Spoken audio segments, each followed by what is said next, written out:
Vamos a continuar con la sesión de esta tarde. La conferencia de historia de los trasplantes, ha habido un imprevisto y vendrá otra tarde a decir la lección. Y vamos a contar ahora con la conferencia titulada Donación de órganos de la población inmigrante y minorías étnicas en España. Va a impartirla el doctor don José Ignacio Sánchez Miret. Él es intensivista, coordinador autonómico de Aragón, pertenece a la Comisión de Trasplantes Nacional del Consejo Interterritorial desde hace, yo creo que más de 20 años, 24. Bueno, muchos. Es decir, que es una de las personas que ha participado activamente en toda la regulación y en toda la actividad y en asesorar toda la actividad de donación y trasplantes en España. Desde esa comisión, es una comisión asesora del Ministerio, está implicado en la donación y trasplantes desde hace muchísimos años, en el Miguel Servet de Zaragoza, que les ha trabajado a pie de cañón, a pie de enfermos, a pie del diagnóstico de muerte cerebral, de entrevistas de la familia. Es un docente extraordinario, ha impartido centenares de cursos, no solamente en España, sino por el extranjero. Se conoce Iberoamérica como la palma de su mano, ha ido importando allí con su charla y su experiencia todos los aspectos del modelo español de donación y órganos, conoce las distintas culturas de manera muy importante, cuál es la interrelación, y es un tema que a él le gusta mucho, tiene mucha experiencia, está muy sensibilizado de cómo es un signo en España de la integración absoluta de la población inmigrante. El modelo de donación y trasplantes en España es un modelo, es un ejemplo paradigmático de la gran total integración, en otros aspectos a lo mejor no tanto, pero en el aspecto sanitario y de trasplantes hay una integración absoluta de la población inmigrante. Él va a explicarlo, va a explicar cómo funciona y va a demostrar con los datos y con hechos cómo esto es esta realidad. Yo no me voy a extender más y le doy ya la palabra a José. Muchas gracias, profesor Pablo Ramírez, amigo Pablo, muchas gracias, María José, profesora López. Yo no sé si desde aquí me va a hacer caso esto. Sí, me hace caso. Bueno, pues los pequeños, si nos ponemos detrás de un atril, perdemos mucho. O sea que estoy encantado de estar aquí con vosotros porque le decía a Pablo que cuando estoy ya con un año de prórroga después de la edad de jubilación, quiero decir que paso de los 65 años, lo único que me da envidia y lo único que ansío es la juventud. Aprovechar vuestra juventud, quereros, tocaros, ser partícipes de ese bien que tenéis, que es efímero y que cuando os queréis dar cuenta habrá pasado. Tendréis una historia en la mochila, pero no perdáis la oportunidad que tenéis. Y la oportunidad que tenéis ahora es de oír de primera mano de muchas personas que van a estar por aquí algo muy importante. Tan importante que la medicina en la época futura va a ser o la de la regeneración de los tejidos y de los órganos mediante ingeniería genética, terapia celular y tal, o la del recambio de piezas mediante el trasplante. Los antibióticos harán por su lado lo que tengan que hacer con las infecciones, eso si no crean pues una serie de bacterias que vivan contigo, que sean capaces de repeler todo tipo de infección. Por lo tanto, lo de los trasplantes tiene un recorrido muy largo.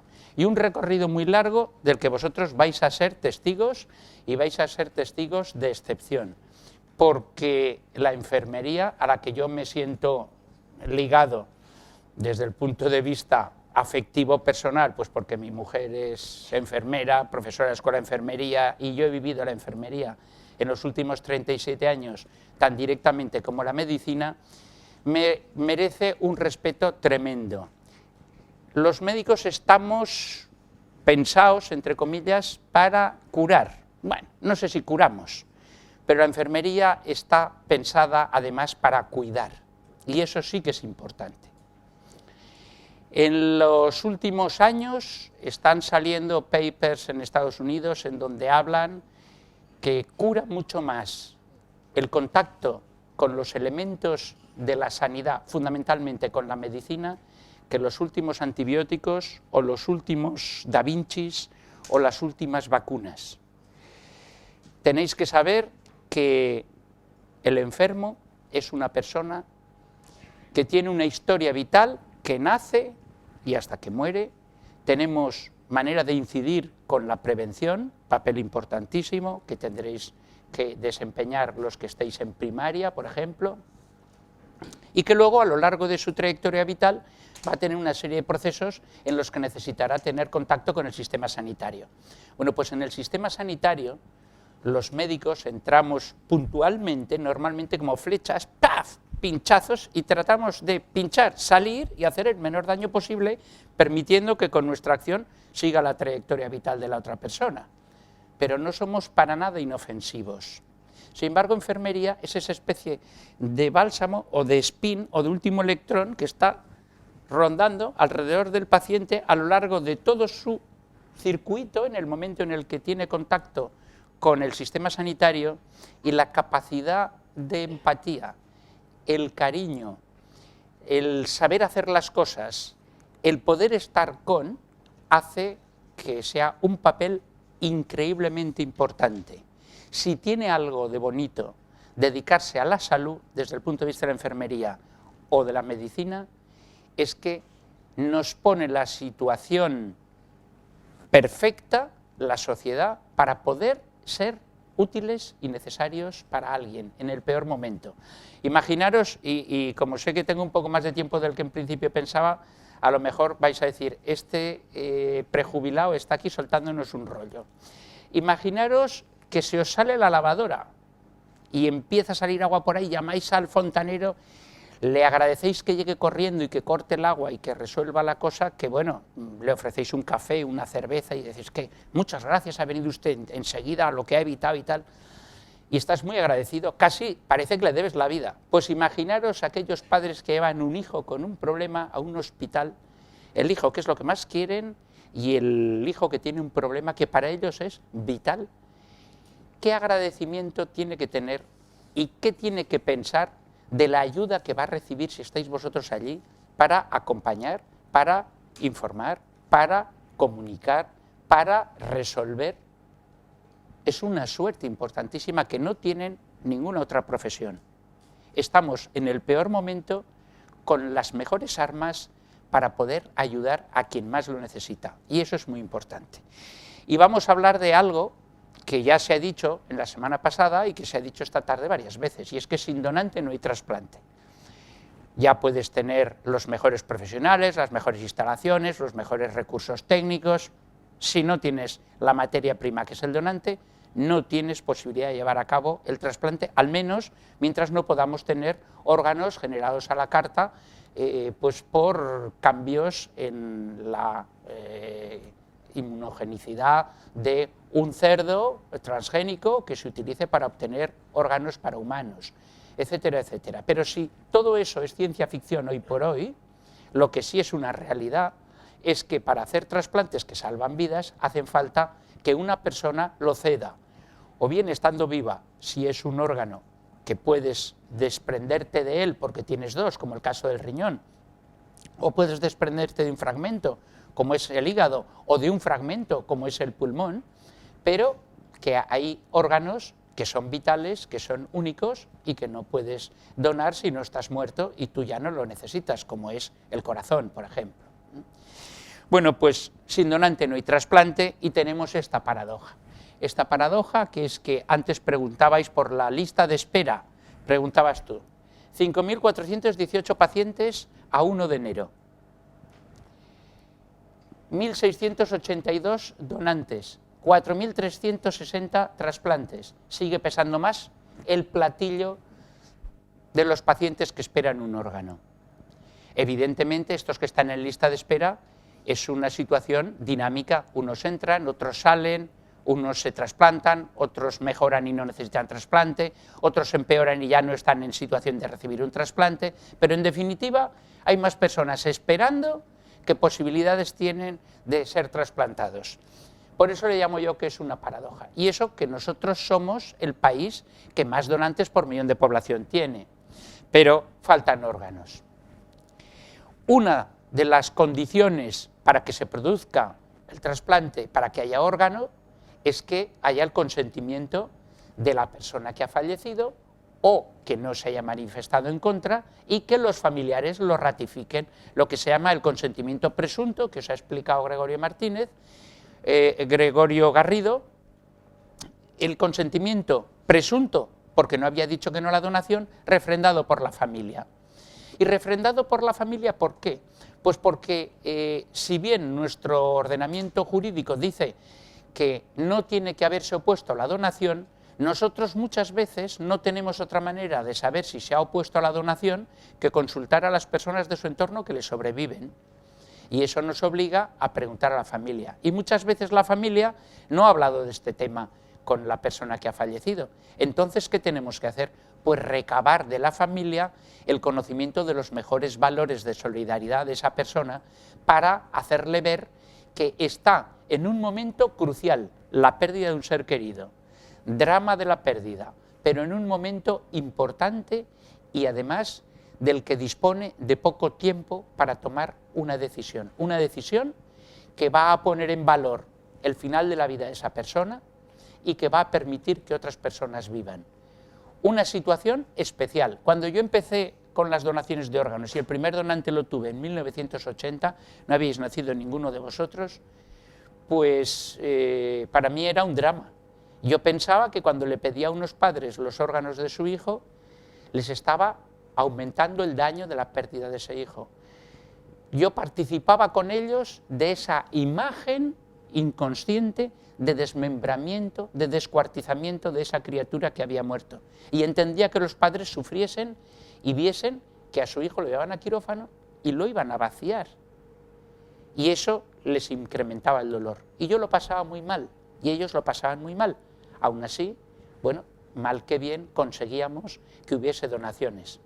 Transcurrido el tiempo y preguntadas las familias que habían sido donantes y las que no habían sido donantes, porque les llamamos por teléfono al cabo de los meses a ver cómo se encuentran, a decirles cómo están las personas trasplantadas, no identificamos a nadie que haya sido trasplantado, pero sí decimos, bueno, pues se trasplantó una persona de hígado o dos personas que estaban en diálisis, no decimos se trasplantó un riñón o un hígado al corazón, que parece que estás hablando de la casquería en términos pues de desguace, ¿no? Sino que hablamos que tantas personas que estaban enfermas de esto o de lo otro, pues han salvado su vida o han mejorado su calidad de vida. Nos dicen las familias, ¿cuánto nos ha ayudado esto de la donación? Y si algo ha sido positivo en una pérdida, es que nos ha permitido introducir en nuestra casa un héroe, porque es una persona que se ha ido de este mundo salvando vidas. Eso es muy importante. Lo mismo que cuando nos dicen las familias que han dicho que no a la donación. Mire usted, si me lo hubiese explicado mejor, si hubiese tenido más tiempo, si no hubiese estado yo obcecado con el tema de la muerte, ahora me doy cuenta que he perdido la oportunidad de ayudar a vivir a otras personas. O que incluso en mi familia, o en mi vecindario, o en mis amistades, ha habido alguien que se iba a morir y que no se muere porque lo han trasplantado. Si tuviese la oportunidad ahora, cambiaría de opinión. Eso nos lo dicen muchas familias que han dicho que no en un momento determinado. Y han dicho que no, muy probablemente, porque no hemos sabido establecer lo que es la relación de ayuda. Nosotros no pedimos órganos a las familias, ni siquiera pedimos el consentimiento. Nosotros vamos a establecer una relación de ayuda. La relación de ayuda tiene que estar basada en la autenticidad, en la empatía, en la transparencia, en la sinceridad. Nosotros tenemos que decirle a una familia, se ha hecho todo lo posible por su ser querido, ha fracasado el tratamiento, ha muerto porque ha muerto su cerebro, cuando muere el cerebro muere la persona, le puedo demostrar pasando con usted a la UCI como ese pecho que sube y baja, si lo desconecto de la máquina ya no se mueve, como ese cuerpo que está caliente, si le saco la mano debajo de la manta térmica, se enfría porque los cadáveres se enfrían. le puedo demostrar cómo con una linterna le ilumino la pupila que está abierta y no se contrae, y llegará a entender con eso o con la gammagrafía cerebral, verá que no hay flujo en ese cerebro y que cuando el cerebro está muerto, la persona ha muerto desde el punto de vista médico, ético, legal, científico, desde todos los puntos de vista. Entonces, si yo ayudo a esa persona a que entienda que el ser querido ha muerto, le doy el tiempo para que saque de sí mismo los recursos para entender la muerte y para empezar a elaborar el duelo, la siguiente cosa vendrá de corrido. La donación de órganos será el final de un proceso de relación de ayuda a una familia que está sufriendo y que nosotros estamos allí para que entienda que esa persona ha muerto y para que tengan la posibilidad de ayudar a vivir a otras personas en la seguridad que tenemos, porque así nos lo muestra la experiencia, de que esa donación les va a ayudar a sobrellevar la pérdida. Papel importantísimo la enfermera y el enfermero. Perdonad que me sale siempre el femenino cuando hablo de la enfermera, pero todos entendéis que me refiero a la enfermera y al enfermero. Bueno, pues ¿por qué? Porque la proximidad que vosotros tenéis con la familia y con el paciente, la convivencia, la cantidad de horas, el input de todas esas sensaciones y de todos esos afectos que estáis viendo que se producen allí, no lo tenemos nosotros. Los médicos pasan visita, van, visitan, exploran, escriben y se marchan. Las que cuidan, las que observan, las que controlan, las que toman las constantes, es decir, constante, sois vosotras, sois vosotros, y eso hace que se establezca un flujo de empatía con la familia que a mí muchísimas veces me ha ayudado que la enfermera que llevaba a ese paciente sea la que me acompañe para hablar con la familia, y esa misma enfermera que cuando ha salido la familia a hablar conmigo durante media hora y creo que se lo he dejado todo claro y transparente, pasan a ver al enfermo, al control, se dirige a la enfermera: señorita, o Charo, o Pilar, ¿cómo lo ves tú hoy? Y salen de hablar conmigo, y les he dicho que está mejor, o que está peor, o que está igual. Probablemente no se han enterado de nada. Y sin embargo, le dicen a esa otra persona: ¿cómo lo ves tú? Pues está mejor, está así, está así. Le han pedido hacerle más pruebas, si hay algo que no has entendido, voy a buscar al médico para que te lo vuelva a explicar, etc. Esa proximidad, ese nexo que se establece, ese no, desgraciadamente no somos capaces nosotros de darlo. Y ese es un papel importantísimo que juega la enfermera. Y la enfermera juega un papel importante en una de las principales causas de pérdidas de donantes. Estamos hablando de que hay que hacer mantenimiento del donante, que hay que hacer campañas de sensibilización, que hay que hacer el diagnóstico de muerte lo antes posible, que hay que. Pero lo que hay que hacer es ofrecer con suficiente calidad la información para que esa familia pueda pensar en todo lo que se le ha dicho y aceptar la donación de órganos como el final de la vida de una persona. La donación de órganos en este momento es parte inherente al tratamiento al final de la vida de las personas. Y así lo recogen las legislaciones nacional de autonomía del paciente y autonómicas en muchas de las autonomías, en donde hablamos, entre comillas, de la muerte digna, cuando lo que tenemos que decir es que hablamos del proceso vital de vivir y de que los valores en vida tienen que ser respetados en la muerte. Y esa muerte digna, esa muerte con respeto de los valores, se basa en que tenemos que atender al final de la vida con unos cuidados que impidan el sufrimiento, la agonía, la desinformación por parte de la familia, la separación del familiar en el momento del fallecimiento.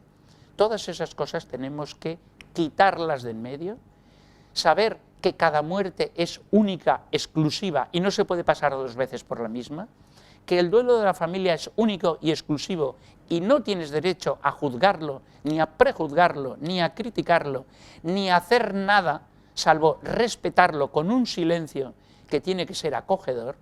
Y hay familias que chillarán, otras te harán responsable de la muerte, otras dirán, ¿para qué le compré la bicicleta? Otras dirán, Dios mío, ¿por qué te lo has llevado? Cada cual responderá de una manera distinta. Tú tienes que estar allí, manteniendo un silencio, atendiendo a las cuestiones que te pregunten y tratando de comunicarte. Y la comunicación no es información.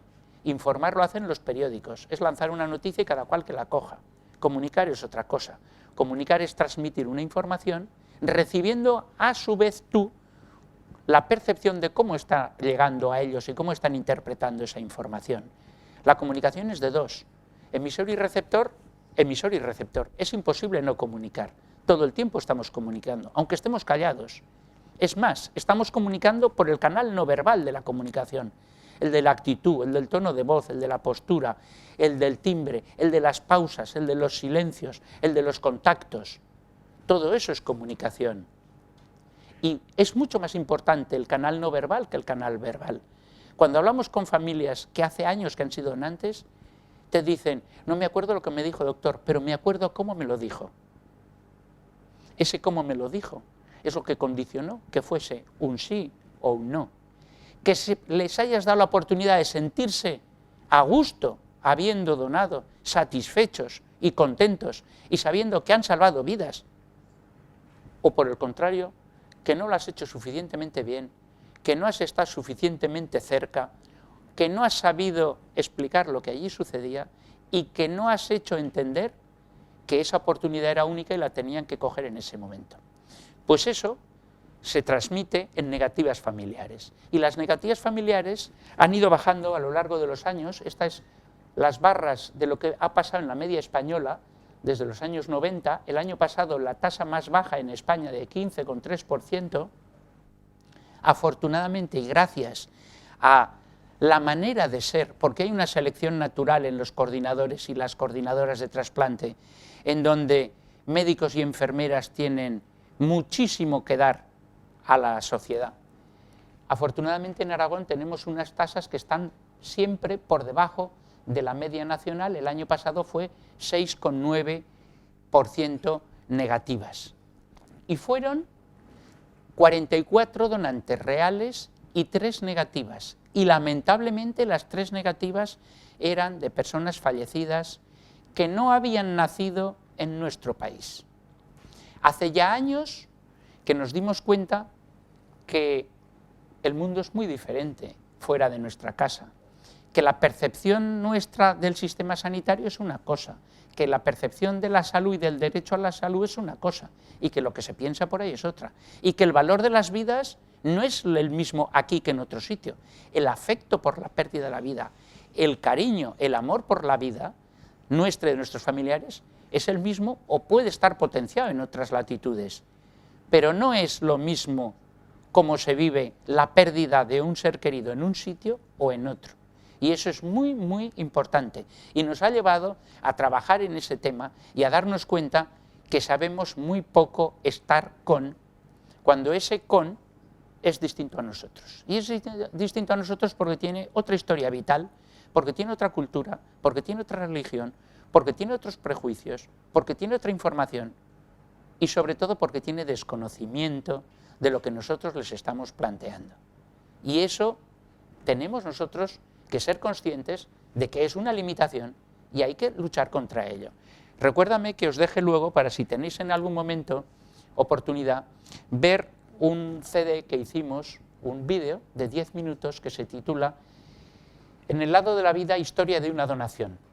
Es un cortometraje de 10 minutos que hicimos en Aragón con colaboración de Alcer, de la Asociación de la Lucha contra la Enfermedad Renal, para llegar a aquellas personas que viven con nosotros y que ni siquiera entienden nuestro idioma. Es un vídeo que no tiene palabras, que simplemente tiene música y la expresividad trágica de Candela Peña, en una interpretación genial, en mi opinión, que transmite sentimientos y que es capaz de mover voluntades. Si no tenéis oportunidad de verlo aquí, podéis entrar en Google, www.eneleladodelavida.es, y veréis, bueno, pues al margen de un buen trabajo cinematográfico, cómo creo yo que se tienen que llegar a los sentimientos de las personas. Bueno, pues visto esto y respondiendo, María José, a tu pregunta de antes, ¿por qué no hacemos campañas? Se hacen campañas, pero evidentemente las campañas de la sanidad pública se hacen con dinero público y el dinero público no puede competir con el dinero de la Coca-Cola, de la Ford o de Calvin Klein. Y si el minuto de televisión cuesta tanto para el Ministerio de Sanidad como para Calvin Klein, como para la Ford o la Coca-Cola. Y las campañas en sanidad se tienen que hacer para cosas más puntuales y más coste efectivas, como son las vacunaciones, etcétera, etcétera. Por otro lado, existe lo que se llama la saturación o intoxicación por publicidad. Si nosotros nos empeñamos en lanzar el mensaje una vez y otra vez y otra vez, lo único que haremos será saturar a la población y que hagan zapping en el momento que vean a alguien que vuelve a hablar de la donación. Lo que sí es verdad es que en el año 1993 se hizo la primera encuesta a nivel nacional por parte de la Universidad Autónoma de Madrid y la Organización Nacional de Trasplantes, y esa misma encuesta con ese mismo checklist se hizo en el 99, en el 2006 y en el 2009, con una diferencia. En el 2009 se incluyó la población inmigrante en nuestro país con una N que era representativa para las etnias y para las procedencias de los países que nos visitaban. Tenéis que saber que en la actualidad entre el 10 y el 16% de las personas que viven en nuestro país, en dependencia de comunidades autónomas, son personas que no han nacido aquí, son personas que tienen otra cultura, otros valores, otra religión, otra información y probablemente, y esto no es despectivo, otros prejuicios. Bueno, pues fijaros si lo hacemos mal a la hora de comunicar, de informar o de crear una corriente de opinión. El 58% decían que sí a la donación en el año 93 y solo 10 puntos más en el año 2009. Aquí en el 93 todavía no se hablaba generalmente de donación en los medios. Había muchos menos donantes hechos. Ahora, cuando hay 100.000 trasplantes hechos, solo ha subido 10 puntos. La tasa de negativas solo ha bajado 4 puntos con respecto a este año o 1 punto con respecto a estos 3 años antes. El no sabe, no contesta prácticamente igual. El carnet de donante ha subido apenas 2 puntos. Y sin embargo, aquí habían 869 donantes reales y aquí hubo 1.600 familias, es decir, el doble que dijeron que sí. ¿Por qué? Si la sociedad sigue igual. Por más que hablemos de donación, la sociedad sigue igual. La sociedad tiene una información muy de barniz. Y si todo el mundo oye que se ha trasplantado la cara y que se ha trasplantado un niño y que se ha trasplantado no sé qué, al día siguiente ven una película de ciencia ficción en donde secuestran niños para sacarle los órganos, y es eso suficiente como para tirar por tierra todo el mensaje positivo de que mire usted que somos los primeros y que somos tan buenos y que pim pam pum y que salvamos vidas. ¿Qué quiero decir? Que donde realmente tenemos que invertir es en la calidad y la calidez de la relación de ayuda de los profesionales que están en torno a las personas que tienen que elaborar un duelo por enfermedad grave o por muerte de esa persona. Y ahí entra enfermería de lleno. Y, cómo no, los coordinadores de trasplantes. Y eso ha hecho que en esta época, 30 y tantos coordinadores de trasplante que había en España, a los 180 y tantos equipos de coordinadores de trasplante, haya este cambio. Eso es lo que ha conseguido ese cambio de donación. Y en el año ese 2009, en la última encuesta, se preguntaba a poblaciones que no habían nacido en España. Y veíamos cómo se repetían los datos que hemos dicho antes. 68% de los nacionales nacidos aquí decían que sí a la donación. Y un 17% no sabe, no contesta, y un 14% decían que no a la donación. Datos que se superponen a los del Eurobarómetro cuando España es encuestada lo mismo que el resto de los países de Europa. Y sin embargo, los no nacidos en España eran menos favorables y más desfavorables. Seguíamos preguntando si donaría los órganos propios y nos encontramos con que lo mismo. No soy donante y no me gustaría serlo, más las personas que no habían nacido en nuestro país.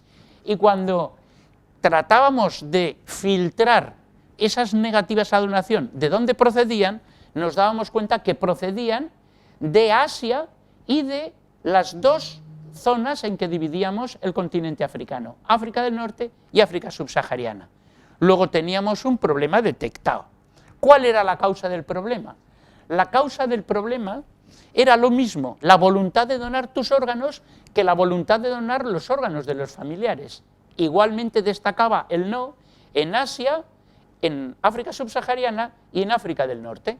Sin embargo, se comportaba muy parecida Europa a España, como se comportaba también muy parecida Latinoamérica en cuanto a decir que sí.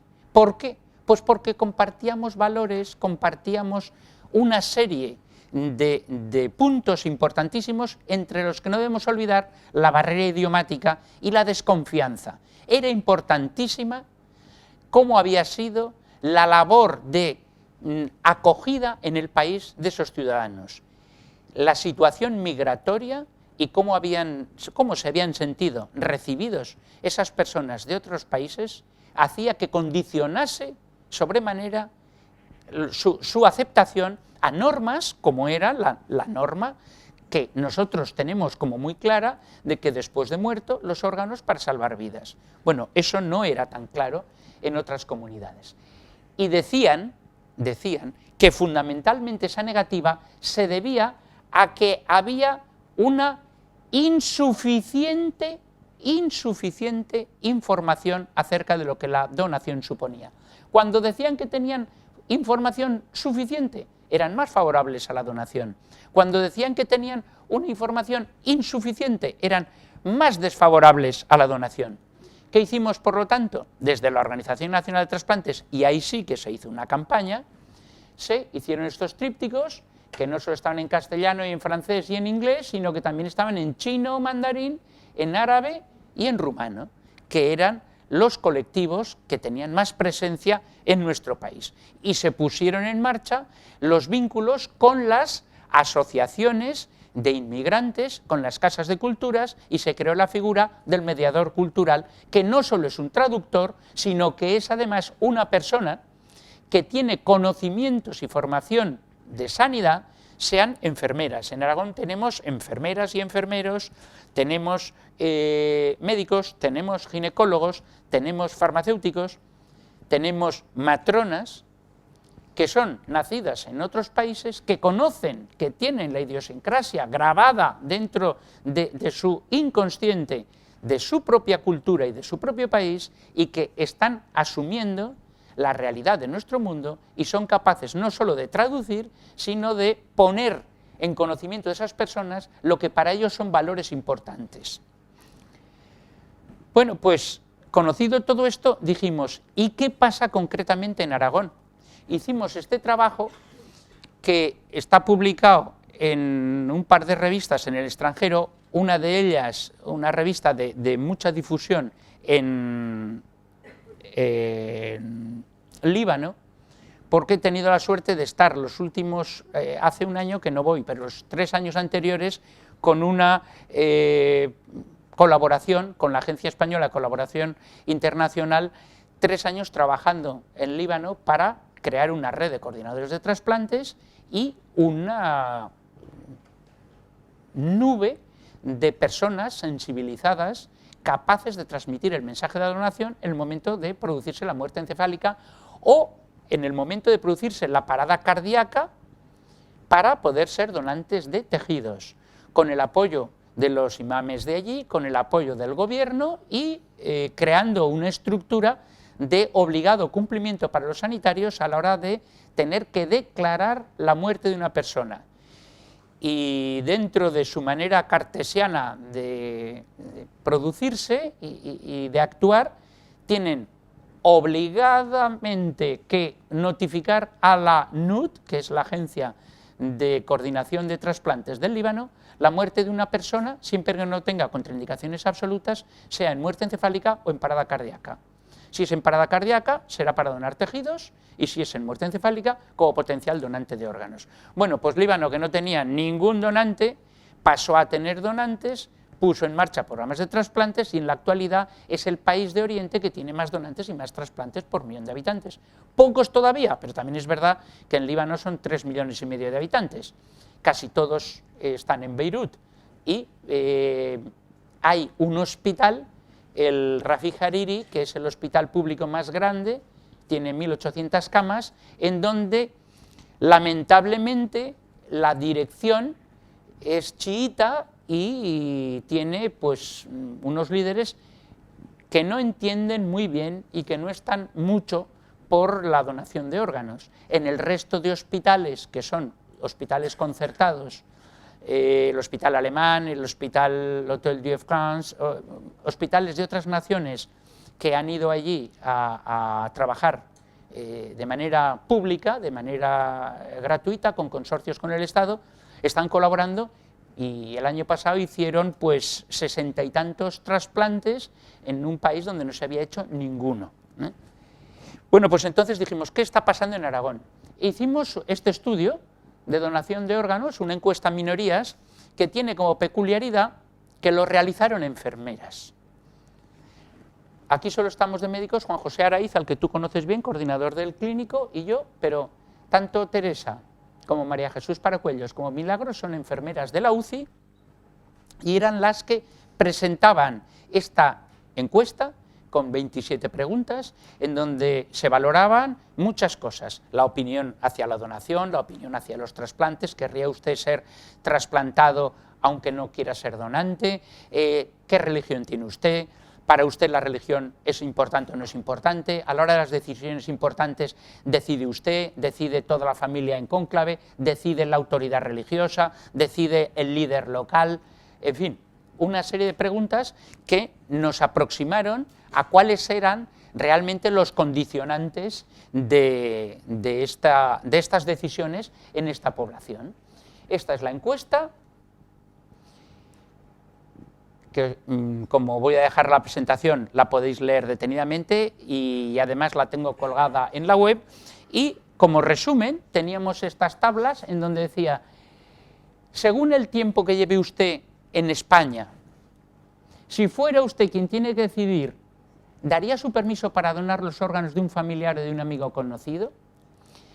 Cuando llevaban menos de un año, el 75% decían que no a la donación. Cuando llevaban más de 10 años, el 82% decían que sí a la donación. Luego, el fenómeno migratorio y el conocimiento del sistema sanitario público español universal y gratuito, y haber podido, entre comillas, disfrutar de él y ver que es verdad que no tienen que pagar y que se les atiende en igualdad de condiciones que a una persona que haya nacido aquí por generaciones, hace que cambie su opinión. Y esto es muy importante. Y otra pregunta, más curiosa todavía, era vincular si quería ser donante o no quería ser donante con si quería ser trasplantado si lo necesitaba o no quería ser trasplantado si lo necesitaba.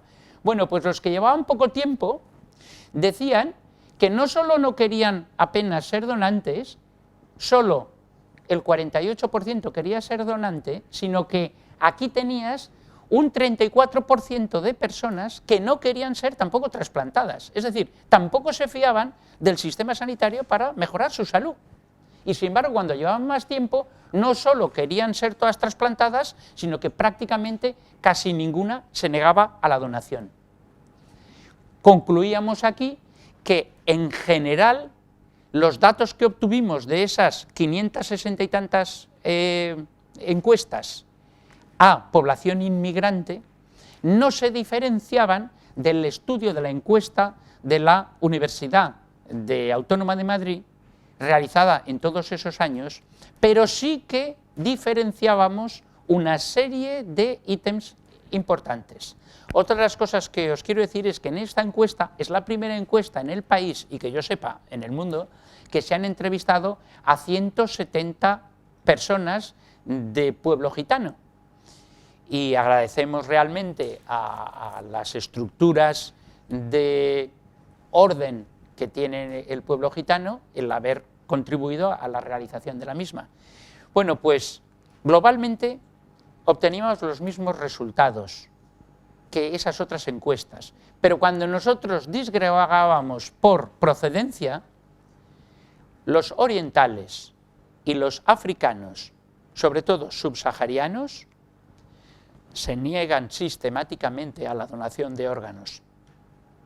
aceptan el trasplante a partir de una serie de meses o años de estar conviviendo con nosotros.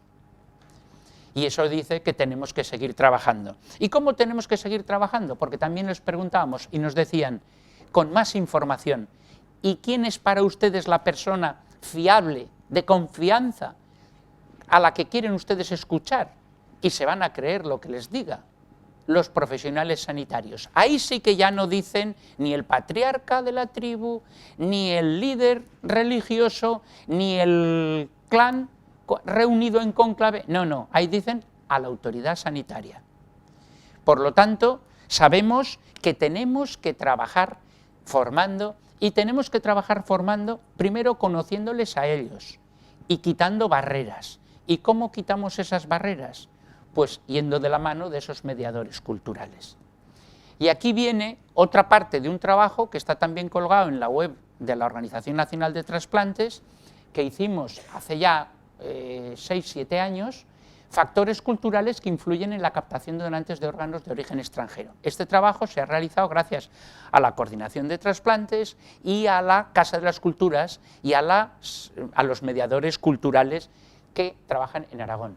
Y trabajamos con el colectivo chino, magrebí, subsahariano, europeo del este, 2 países, Rumanía y Bulgaria, y latinoamericano. Empezamos describiendo, es un libro de 180 páginas, en donde no voy a poner 180 diapositivas, ni muchísimo menos, voy a pasarlo por alto, la mayoría del contenido, pero os voy a dar una serie de claves. Lo primero, la mayoría de los chinos que están en nuestro país vienen de esta misma provincia, donde son 47 millones de habitantes. Todos estos irán a otros países, si es que emigran, pero a España vienen de aquí.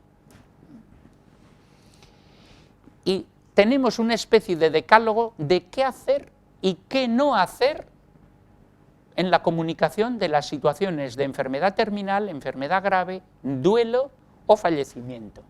Y bueno, es importante el que haya formación. Tenemos que informar sobre la donación.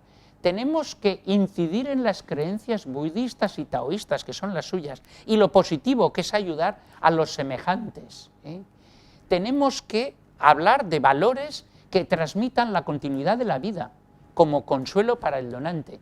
Tenemos que transmitir la información clara, sin tecnicismos, y que nos entiendan. Y tenemos que ser conscientes de que nos están entendiendo, porque muchas veces dicen sí. Los orientales, cuando estás hablando con ellos, te dicen sí, sí, sí, sí, sí, pero no se enteran de nada. Por eso es muy importante el establecer en esa comunicación preguntas a ellos para que puedas saber qué es lo que han entendido y qué es lo que no han entendido. Y es muy importante tener el mediador cultural. ¿Y qué es lo que hay que evitar? Pues hay que evitar todas estas cosas. Los chinos no los puedes tocar, no los puedes mirar directamente a la cara, no te puedes dirigir directamente al sexo femenino, tienes que dirigirte siempre que haya un varón a un varón, y desde luego no puedes decir se ha muerto, algo así de directo, de taxativo, no es la manera, y además tienes que hablar con un tono de voz muy bajito. Desde luego no es el tono de voz que habitualmente utilizamos los españoles. Y puede parecer cursi, pero ellos a la palabra muerte pues le hablan irse del mundo o hacer un viaje al paraíso montado en una grulla. A nosotros no se nos ocurriría decirle a nadie que su familiar, con el nombre que tenemos que aprendernos y saber cómo se pronuncia, pues decir que es que se ha ido de viaje al paraíso montado en una grulla. ¿Verdad que no? Como tampoco se nos ocurriría, pues si estamos con un ortodoxo, cuando pasa la familia a verlo y está en muerte encefálica, encender una lamparilla en la cabecera de la cama. O no se nos ocurriría poner hacer que pase alguien del Islam a lavar el cuerpo de la persona que ha muerto y que va a ser donante de órganos, o colocar la cama dirigida un poco hacia la Meca. Son cosas que a nosotros nos han dicho que son signos de respeto hacia la cultura y la religión de otras personas. Si nosotros no conocemos todo esto, seremos mucho menos eficaces a la hora de la comunicación y esas negativas familiares probablemente sean originadas por nuestra incapacidad o por nuestra falta de preparación para transmitir esos valores de generosidad que nosotros reclamamos a esas otras personas. Cuando hablamos de África, Marruecos o África subsahariana, pues nos encontramos con que hay que conocer cuál es la realidad de la sanidad en esos países, qué acceso tienen a la sanidad pública, cómo es esa sanidad pública. Y bueno, recabamos, tanto en Marruecos como en Argelia, pues un conocimiento epidemiológico de la esperanza de vida, de la renta per cápita, del analfabetismo, etcétera, etcétera. Y los propios mediadores culturales nos indican cosas que tenemos que hacer y cosas que no tenemos que hacer. En el Islam hay algo que es muy diferente a lo que pasa con el catolicismo o con el cristianismo. Las estructuras de decisión y de transmisión de los mensajes del profeta no es como aquí que el Papa dice una cosa y va allí los obispos, los párrocos y el resto de los cristianos o de los católicos. La interpretación del Corán la hace el que dirige el rezo. Y el imam que dirige el rezo no tiene por qué ser un experto en trasplantes. A lo mejor simplemente tiene que ser un buen musulmán que además merece la confianza de los que están allí con él y por eso les dirige el rezo. Y yo os puedo decir que al menos en Zaragoza hay imames en algunas de las mezquitas que son los carniceros que hacen matan a los animales según las normas que tienen que seguir según su religión. Y entonces, si yo no conozco cuál es la formación de esas personas y cómo van a transmitir el mensaje de la donación, hay una serie de fatuas que dicen que el trasplante es bueno. Y el mismo Corán dice que aquel musulmán que salva una vida es como si hubiese salvado a toda la humanidad. Y sin embargo, hay otras personas que no estando formadas dicen en el momento del rezo pues que no hay que tocar, que hay que hacer así o que hay que hacer así. Y nos encontramos con un problema serio. Nos encontramos con un problema serio por desconocimiento. Desconocimiento nuestro y desconocimiento de ellos. Y lo que es peor, no sabemos cómo transmitirles nuestro conocimiento para que ellos lo tengan. ¿Qué es lo que hay que evitar? Desde luego, presionar a las familias, seguro que no. Obviar los sentimientos en la religión, comparar nuestra sanidad que está allí en las alturas con su sanidad que está ahí abajo, por supuesto que no. Tenemos que comunicar y que intentar extraer, obtener de ellos los mejores sentimientos de generosidad y de trabajo por el resto de la colectividad. Cuando hablamos con el colectivo subsahariano, pues nos pasó lo mismo. Pero es que el concepto de salud y enfermedad es distinto. Es que todavía hay muchos sitios donde están, entre comillas, con la brujería, donde hay muchas personas que no han tenido acceso nunca a la sanidad que nosotros conocemos.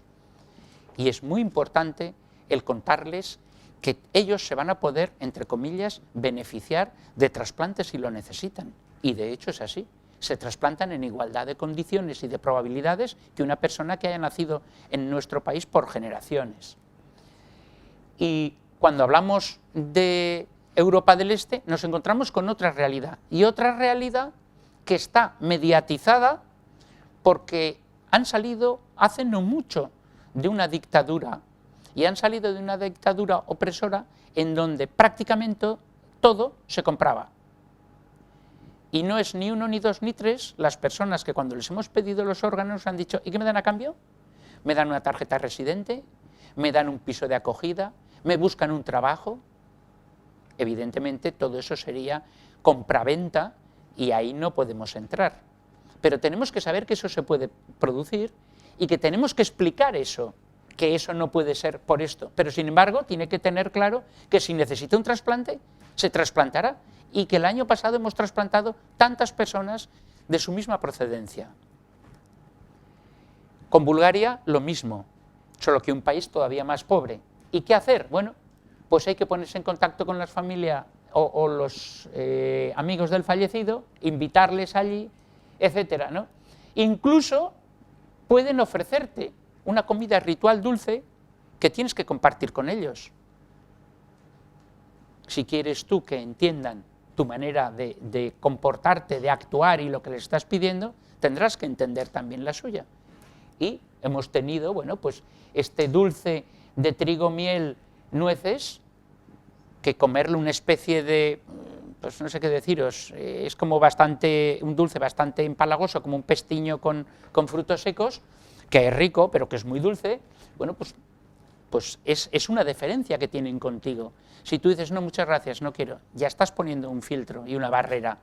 A partir de ahí ya te va a ser más difícil comunicarte con ellos. Y bueno, que evitar pues todo esto, ¿no? Desde luego no se puede dar la noticia por teléfono, no, es que como viven en su país, pues les llamo y les digo por teléfono, no. Tienes que tratar de que venga alguien aquí o ponerte en contacto con el consulado o con alguien para que sea algo no tan frío como una llamada telefónica. Y bien, recurrir a traductores si la familia no domina español, garantizar la confidencialidad. Pueden estar de acuerdo, pero a veces tienen miedo del resto de la familia y tienen que consultar con el resto de la familia, o la desfiguración del cadáver, también es muy importante, y en algunas ocasiones, bueno, la familia ha dicho que sí y luego hablan con otros en su país y dicen que no, hay que aceptarlo. Lo que no hay que hacer es presionar a la familia. Latinoamérica es mucho más parecida a nosotros. Compartimos muchos valores y aunque sí que es verdad que hay países, como puede ser Bolivia, donde la sanidad del primer mundo sociosanitario desarrollado no es como nosotros, todavía hay mucho chamán, tenemos mucho más fácil el comunicarnos y es mucho más fácil que nos entiendan, tener informada a la familia y que digan que sí a la donación de órganos. De hecho, en nuestra comunidad en Aragón dicen que sí en un porcentaje similar al de los nacidos en Aragón. ¿Qué hacer? Y me despido ya con 3 diapositivas, una de ellas repetida. La primera es una carta de una madre donante que me escribió en febrero del año 2008, cuando había donado los órganos de su hija en el año 2003. Esta madre necesitó 5 años para tener el valor suficiente para reponerse al duelo, a la pérdida, al dolor, llamarme por teléfono, decirme si me podía mandar una carta, no quiso hablarlo por teléfono, y en la carta me decía que lo único que le ayudaba a sobrevivir la pérdida de su única hija era que había sido donante de órganos y que si vivía alguna de las personas que habían sido donantes de órganos. Tardó 5 años, pero decía, se puede leer, que lo único que la mantiene con vida y que le ha ayudado a sobreponerse es que pudo ser donante de órganos y que si esos órganos todavía seguían viviendo. Esta otra diapositiva la habéis visto, la ha presentado Gregorio Garrido y es en un estudio del año 2006, ahora está muy superado la duración de los órganos trasplantados, que un donante multiorgánico genera 60 años de vida en las personas que han sido trasplantadas. Con esto quiero demostrar mi agradecimiento. Siempre que hablo en cualquier medio, mis últimas palabras son para agradecer a las familias de los donantes y a los donantes porque con su generosidad han conseguido que muchas personas sigan viviendo. Y desde hace 1 año y medio, pues la última diapositiva que pongo es esta, en donde agradezco a todo el equipo. Aquí tenéis, hablabais antes del proceso de donación de vivo. Aquí tenéis a la jueza Carmen Canfrán, al nefrólogo Alex Gutiérrez, al doctor Velilla, internista, hombre bueno, al urólogo trasplantador, a mi hijo y a un servidor, porque si algo ha merecido la pena en mis años de vida es haber tenido la oportunidad de, viviendo en un país desarrollado como este, poder ayudar a vivir a mi hijo mediante un trasplante renal, sacándole de una situación que a pesar de su juventud le tenía pues de la cama a la mesa, de la mesa a la cama, y en la actualidad es un chaval joven que vive con su pareja y que se está preparando para correr un triatlón en Atlanta en el año 2017. Con el agradecimiento que yo siempre le tendré al equipo de trasplante renal con donante vivo del Hospital Miguel Servet de Zaragoza, me quiero despedir de vosotros y quedo a vuestra disposición para todas las preguntas que queráis hacer. Muchas gracias.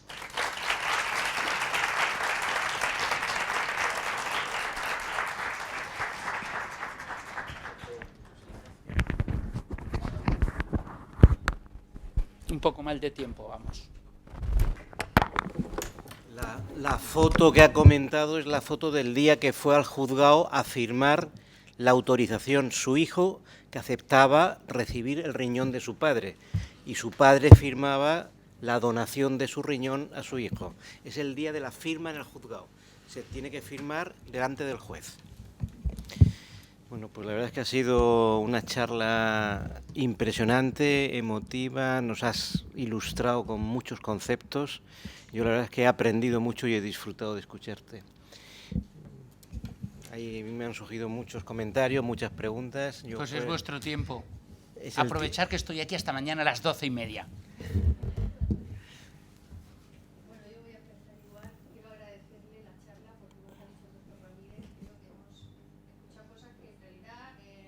No siempre nos las han contado porque hablamos mucho de la clínica, pero el tema que nos ha tocado ya enfocar esta tarde, yo me estaba acordando precisamente de una persona trasplantada que dio la semana pasada aquí una charla, un paciente que era de Marruecos, y bueno, una de las cosas que él hablaba era lo fácil que se lo pusieron, o sea, el proceso que él vivió, aparte de todo lo que después dijo sobre el trato, el sistema sanitario. Creo que empezó la charla diciendo: tenéis el mejor sistema sanitario del mundo.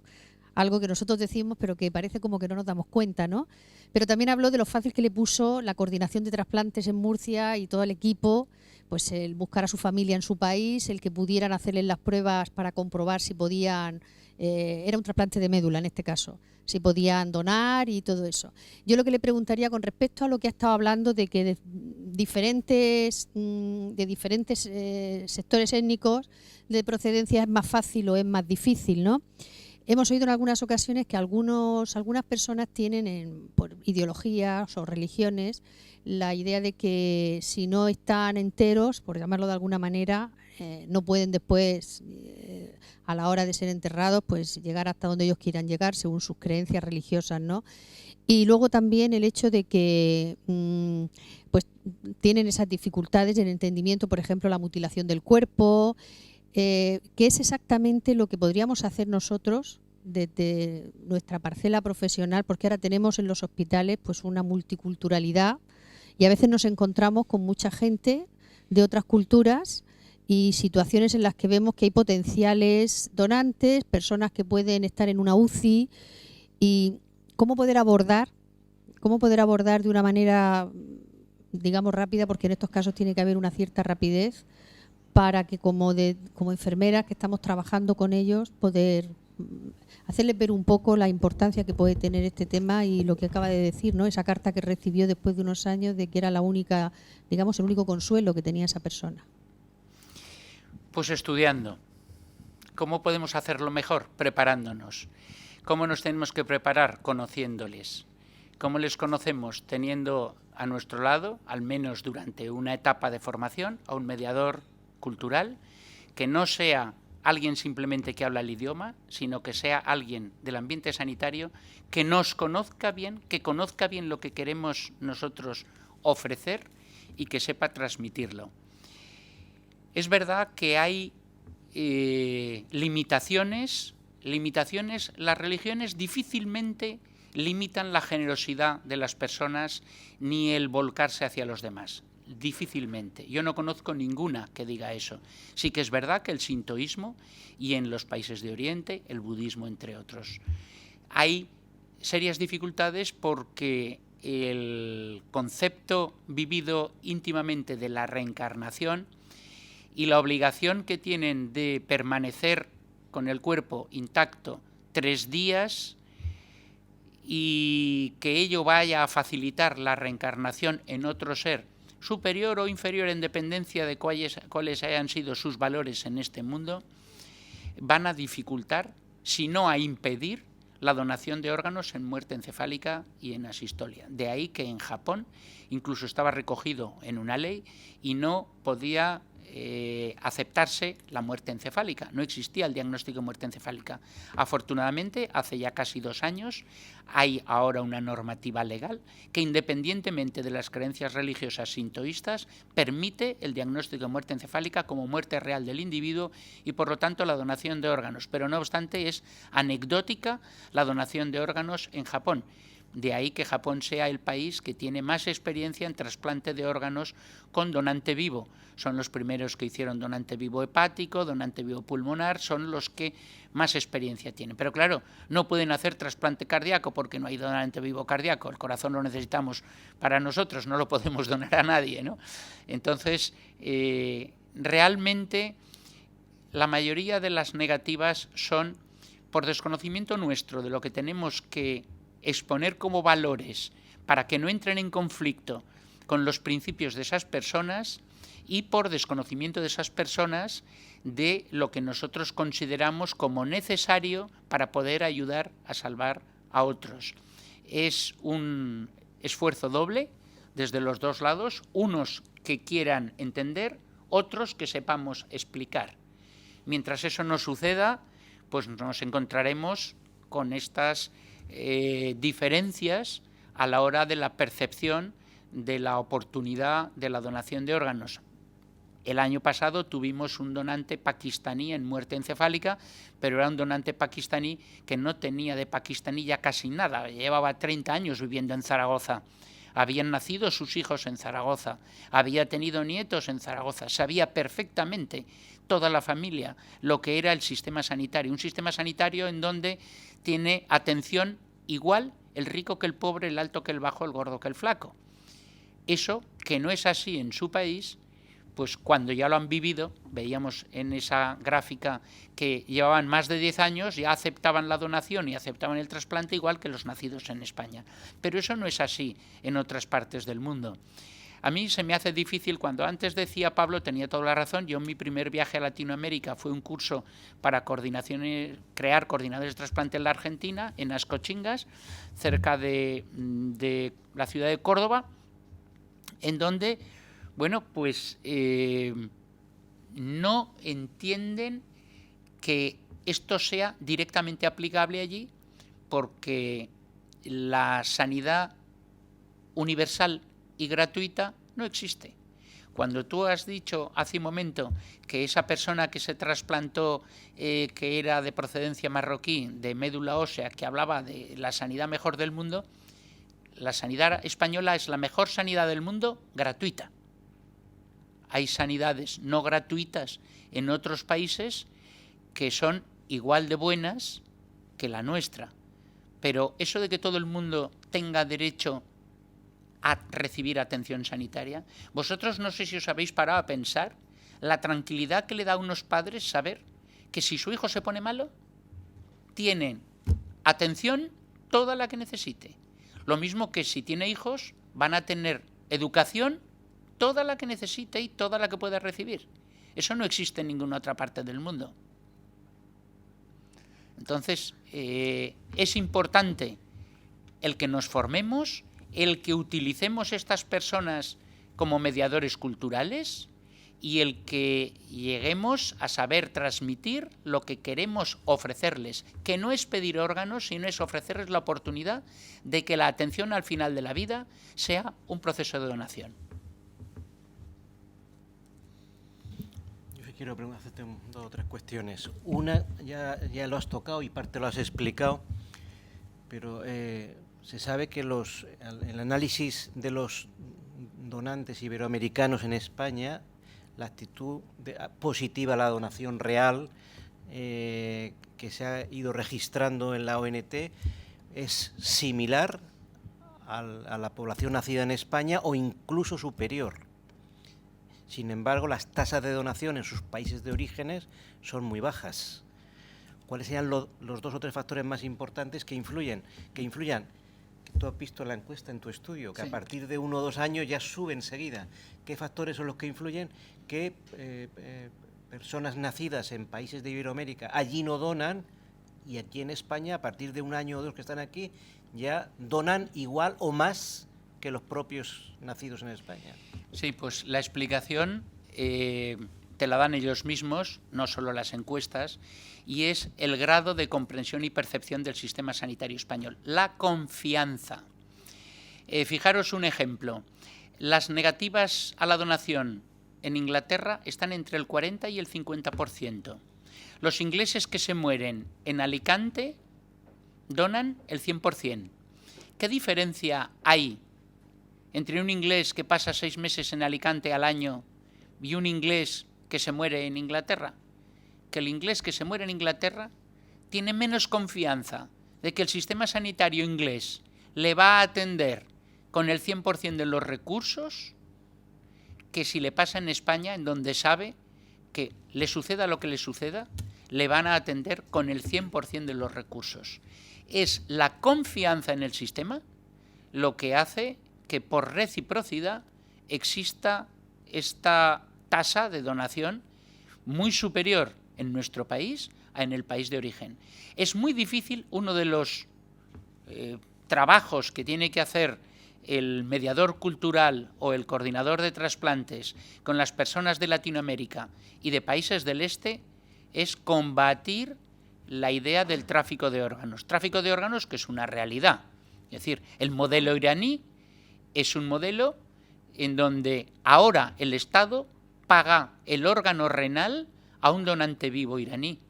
Afortunadamente, prácticamente desde el 2010, desde la conferencia de Estambul, el gobierno iraní destina esos riñones que obtiene comprados a iraníes solo para población iraní. Pero hasta el año 2010 esos riñones se destinaban a personas de Emiratos Árabes, de Arabia Saudí, de Omán y de países ricos. Lamentablemente, la esclavitud del siglo XXI no son los barcos negreros que van de África hacia América, sino que es la explotación del rico sobre el pobre, utilizándole en la prostitución, en el trabajo mal pagado o en aprovecharse pidiéndole órganos.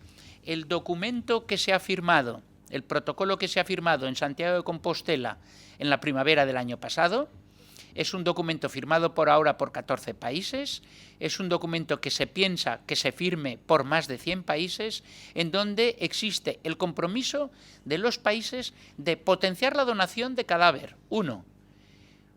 Interrumpir o no permitir y perseguir el tráfico de órganos y el turismo de trasplante. 2.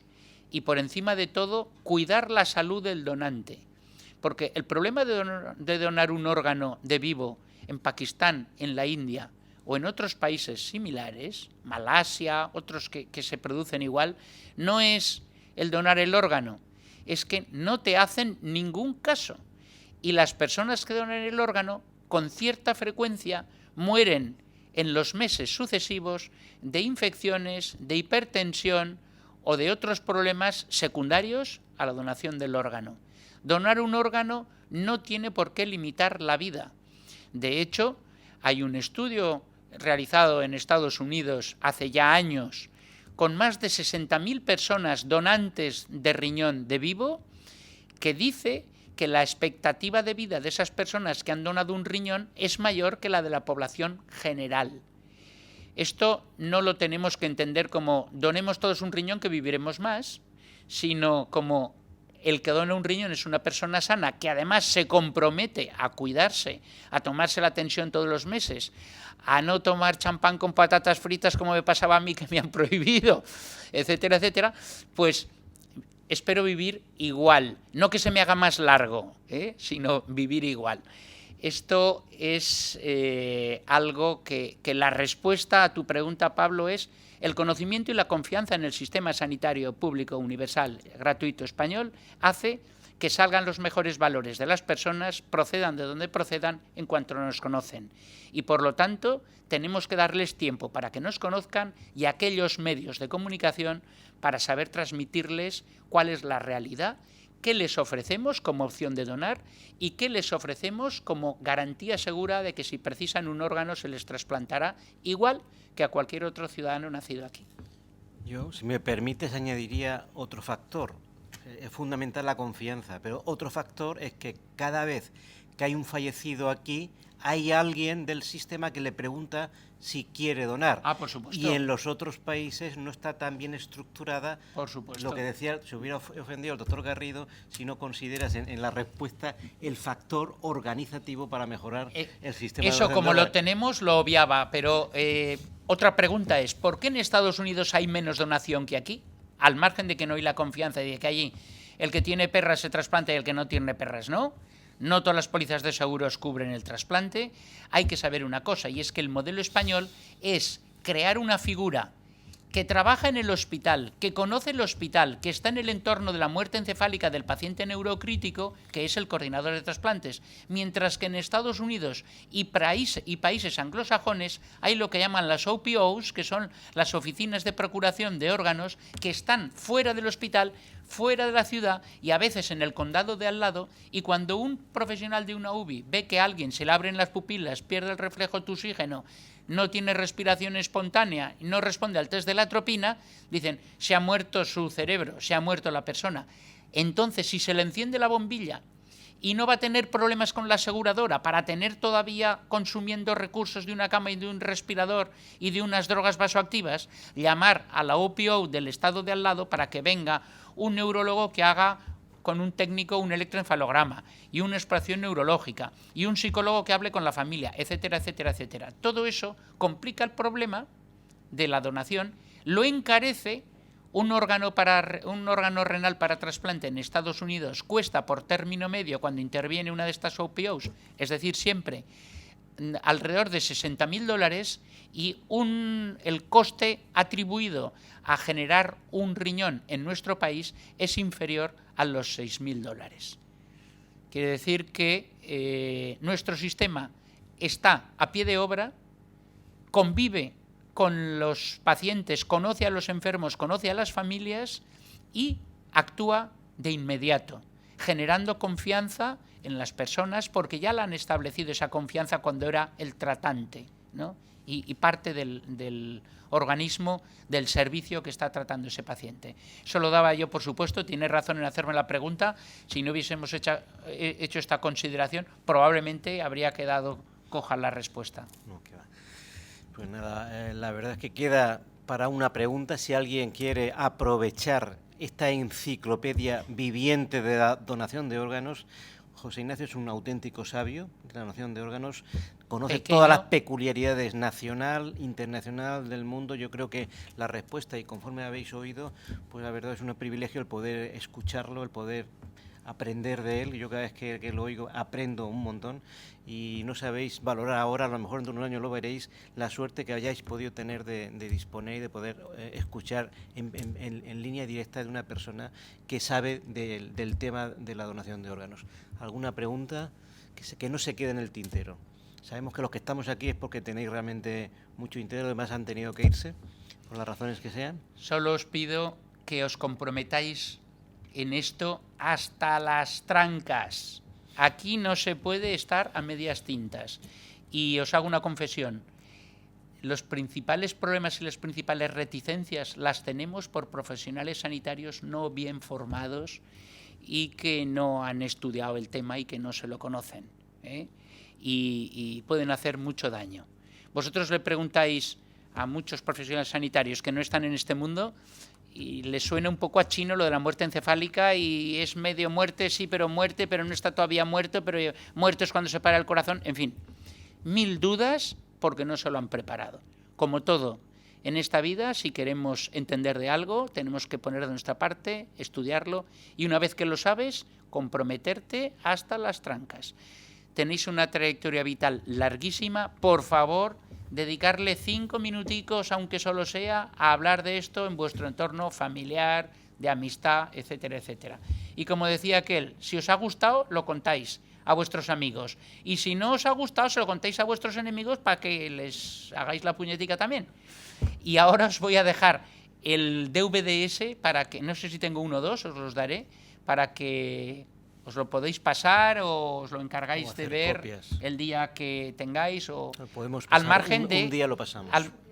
Sí, al margen de que lo podéis descargar de la web, que tenemos una web destinada a eso. Muchas gracias y salud, hermanos. Aprovechar la juventud que tenéis por delante y haceros oír, ¿vale? Venga.